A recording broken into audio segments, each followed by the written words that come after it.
Shotgun. Kasapa lang daw, nakakatakot na. Pero mga kapistolero, alam niyo po ba, ang shotgun ay isa sa mga paborito kong gamitin sa range. Ewan ko ba?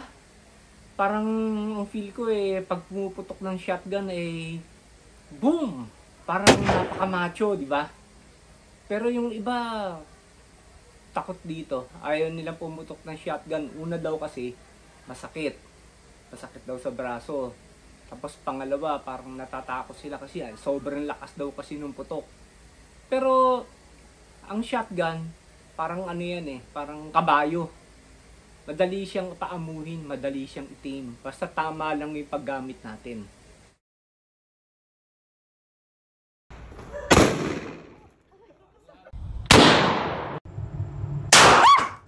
So sa video na ito ay para sa mga beginners lang po ng shotgun. Hindi ko sinasabing expert po tayo sa shotgun Medyo natuto lang tayo sa range. Siyempre, may mga nagturo sa akin, nag-train kung paano humawak ng shotgun. Pero hindi na natin masyado i-incorporate dito yung mga tactical ways, yung mga ganon. Basic shotgun lang po tayo. Kaya nga ang title natin is Pump Shotgun Basic 101.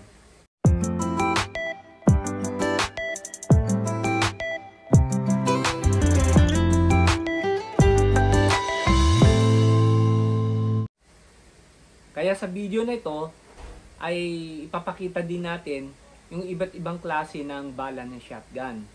Paano yung pag-reload, paano yung pag-safe na pagtanggal ng bala ng shotgun.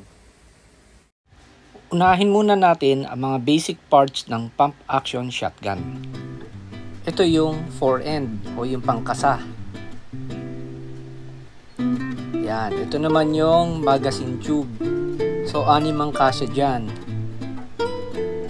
Ito naman yung ejection port kung saan pwedeng lumabas yung mga spent shell o pwede ka rin mag-load doon. Ito yung magazine loading port kung saan mo ilalagay yung mga shotgun shells.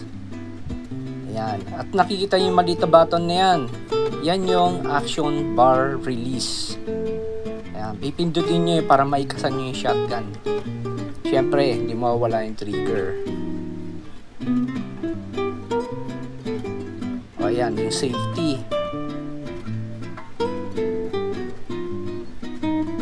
Siyempre, may stock. Pero mga ibang shotgun, walang stocks.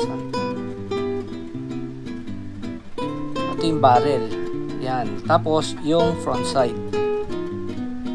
Wala siyang rear sight.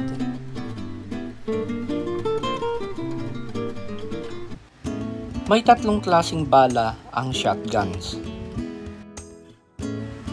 Una ay ang birdshot. Sa pangalan pa lang, ito ay ginagamit sa paghahunting ng mga ibon o kaya mga wild ducks. Ang mga pellets nito ay marami at maliliit. Ito naman ang tinatawag na double-O buckshots. Sa US, ginagamit nila ito sa paghahunting ng mga usa.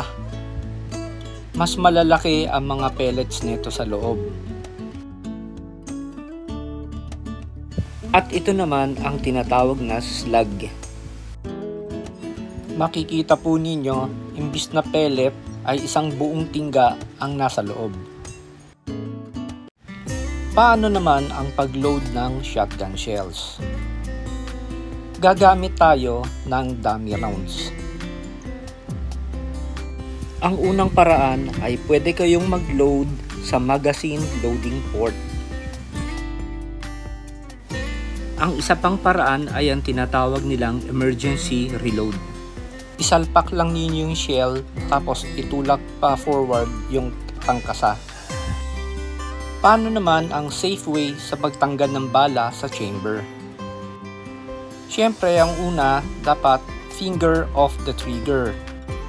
At ilagay din sa safe ang shotgun. May bala ito sa loob ng chamber. So, tatanggalin natin yung bala. Pindutin lang po ninyo yung action bar release at ikasan nyo pabalik. Matatanggal na po yung bala. Paano naman alisin ang bala sa magazine tube nang hindi ikakasa ang shotgun? Itulak nyo lang pababa yung shell carrier at makikita ninyo yung shell latch na nasa gilid. Tapos i-press lang ninyo yung shell latch, yan, lalabas na yung bala o yung shotgun shell, gaya nito. Ayan. Basic stance naman tayo.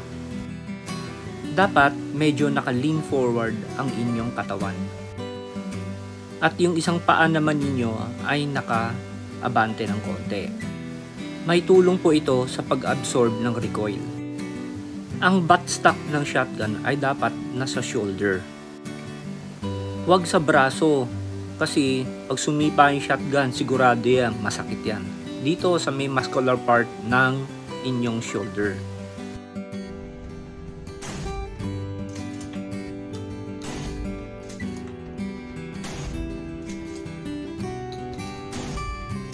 Sana meron po kayong natutunan dito sa video na shinare ko.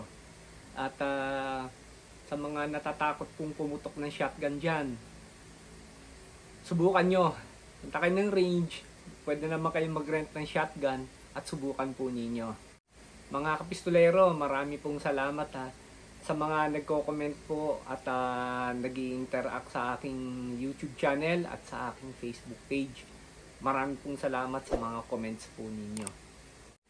At sana po sa pamamagitan po ng aking mga videos ay may mga natutulungan po ako. Ito po ang inyong kapistolero, kabarilan, kaibigan, kakwentuhan na nagsasabing mag-ingat po tayo palagi. Be a responsible gun owner and to God be the glory.